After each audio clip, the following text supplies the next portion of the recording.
দর্শক, এই বিষয়ে যুক্তরাষ্ট্র থেকে টেলিফোনে আমাদের সাথে সর্বশেষ খবর জানিয়েছেন প্রবাসী সাংবাদিক রাকিব হাসান।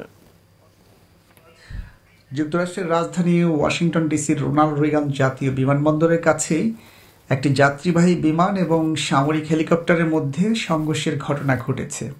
এতে এখন পর্যন্ত 18 জনের মরদেহ উদ্ধার করা গেছে। মূলত বুধবার রাতে আমেরিকান এয়ারলাইন্সের ফ্লাইট 5342 যা কানসাসের উইচিটা থেকে রওনা হয়েছিল, এটা মূলত রিগান বিমানবন্দরে অবতরণের সময় মার্কিন সেনাবাহিনীর একটি ব্ল্যাক হক হেলিকপ্টারের সাথে মাঝ আকাশের সংঘর্ষের ঘটনাটি ঘটে।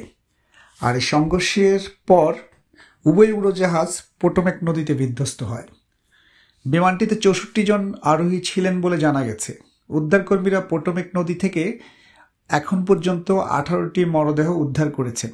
তবে এখন পর্যন্ত জীবিত কোনো ব্যক্তিকে উদ্ধারের খবর পাওয়া যায়নি। দুর্ঘটনার পর রিগান বিমানবন্দরে সব ধরনের উড্ডয়ন এবং অবতরণ বন্ধ রাখা হয়েছে।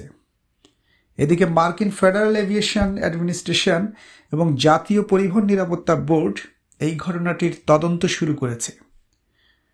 মার্কিন প্রেসিডেন্ট ডোনাল্ড ট্রাম্প এবং ভাইস প্রেসিডেন্ট জেডি ভ্যান্স দুর্ঘটনার বিষয়ে অবগত হয়েছেন এবং পরিস্থিতি তারা নিবিড়ভাবে পর্যবেক্ষণ করতে বলেছেন।